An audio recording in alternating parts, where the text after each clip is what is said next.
जिल्हा नियोजन समितीची नवीन बैठक या ठिकाणी आज पार पडली। जिल्ह्याच्या नवीन सहपालकमंत्री सन्माननीय माधुरीताई मिसाळ, सन्माननीय मुश्रीफ साहेब, सन्माननीय अमल महाडिक साहेब, सन्माननीय माने साहेब किंवा सर्वच लोकप्रतिनिधी 10च्या 10 आमदार, सन्माननीय खासदार अशा सर्वांच्याच उपस्थितीमध्ये पार पडली। या आजच्या DPTCच्या बैठकीमध्ये यापूर्वी नियोजन विभागानं आपल्याला 518 कोटी रुपयाची एकूण तरतूद सुचवली होती।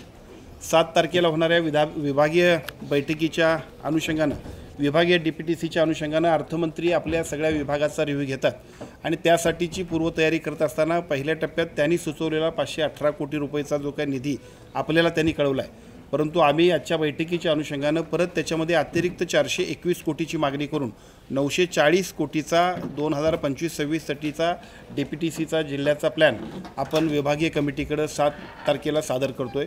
या माध्यमातून या जिल्ह्यातल्या विकासाच्या सर्व क्षेत्रातल्या वेगवेगळ्या पद्धतीच्या नवनवीन योजना, नाविन्यपूर्ण योजना, पर्यटन विकासाच्या योजना आणि त्याचबरोबर रस्ते, पाणी, वीज अशा सगळ्या मूलभूत समस्यांसाठी सुद्धा किंवा सुविधांच्यासाठी सुद्धा ज्या ज्या आवश्यक आहेत त्या सर्व उपाययोजना करण्यासाठीचा निधीची मागणी आपण उद्या करतोय। अतिशय चांगल्या पद्धतीने जिल्ह्याचं यापूर्वीसुद्धा आपल्या DPTCच्या माध्यमातून काम चाललं आहे। आजच्या बैठकीच्या अनुषंगानं 2 प्रस्ताव सर्वच लोकप्रतिनिधींनी ज्याला मान्यता दिली। या जिल्ह्यामध्ये एका बाजूला 100 वर्ष पूर्ण झालेल्या सगळ्या शाळा आहेत, परंतु त्या सगळ्या शाळांची दुरुस्ती करणं आवश्यक आहे। त्यांना अत्यंत चांगल्या पद्धतीनं मुलांना अधिक चांगल्या पद्धतीच्या सुविधा उपलब्ध होण्यासाठी भौतिक सुविधा ज्या पाहिजेत त्यातल्या त्या भौतिक सुविधा उपलब्ध करून देण्यासाठी इन्फ्रास्ट्रक्चर उभा करणं आवश्यक आहे। आणि म्हणून आमच्या जिल्हा परिषदच्या सन्माननीय CEOनी 2 गोष्टींसाठीचं प्रेझेंटेशन केलं की पुढच्या टप्प्यामध्ये या 2 गोष्टींवरती वर्षभरामध्ये आपला अधिकाधिक निधी त्यासाठी देण्यासाठी सर्वच लोकप्रतिनिधींनी संमत दिली।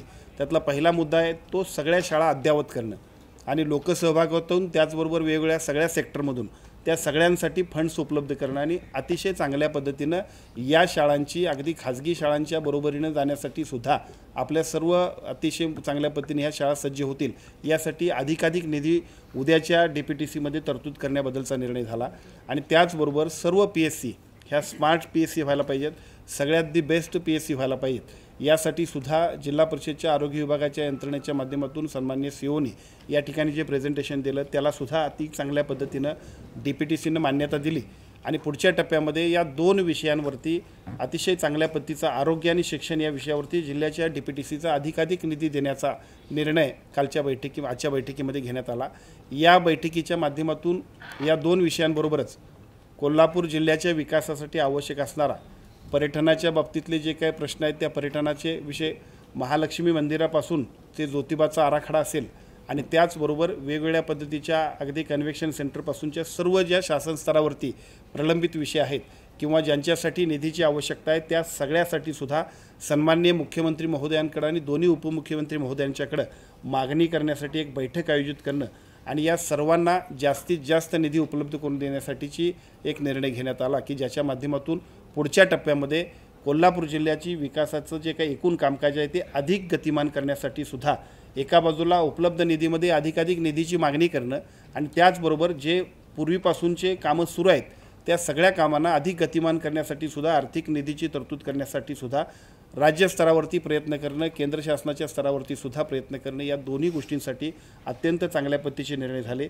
की ज्याचा उपयोग कोल्हापूर जिल्ह्याच्या विकासासाठी अत्यंत चांगल्या पद्धतीने होईल।